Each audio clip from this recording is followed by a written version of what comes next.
बिस्मिल्लाहिर्रहमानिर्रहीम।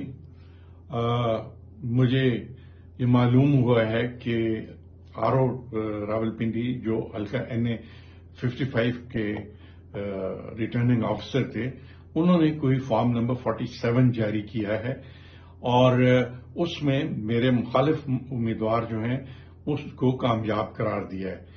मेरे पास पूरे हल्के के फॉर्म नंबर 45 मौजूद हैं और जिनके मुताबिक 50,000 की लीड से मैं जीत रहा हूं। 50,000 की लीड से जीत रहा हूं और पूरे हल्के में कोई ऐसा पोलिंग स्टेशन नहीं है जहां से मेरा मुखालिफ जो है वो कामयाब हुआ हो। मुझे समझ नहीं आती कि ये तब्दीली किस तरह की गई है और किस बुनियाद पर की गई है। मैं इलेक्शन कमीशन ऑफ पाकिस्तान से ये गुजारिश करूंगा कि फौरी तौर पर इस बात का नोटिस लिया जाए कि आरओ ने किस बुनियाद पर फॉर्म 47 जारी किया, जबकि फॉर्म 45 के मुताबिक 50,000 की मेरी लीड मौजूद है।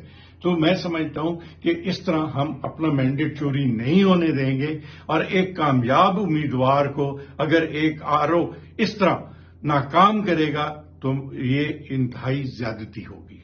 यहां यह बात भी काबिल जिक्र है कि फॉर्म 46 जारी होना था, लेकिन उसके बजाय 47 फौरी तौर पर जारी कर दिया गया है, जो सारा इस बात का शाहिद है कि ये एक बहुत मिली भगत से इस नतीजे को चेंज किया गया है। और जैसा कि आपको मालूम है कि पिछले 5 घंटे से हम फॉर्म नंबर 45 जो है वो लेकर फिर रहे हैं, लेकिन आरओ उनको मानने के लिए तैयार नहीं है।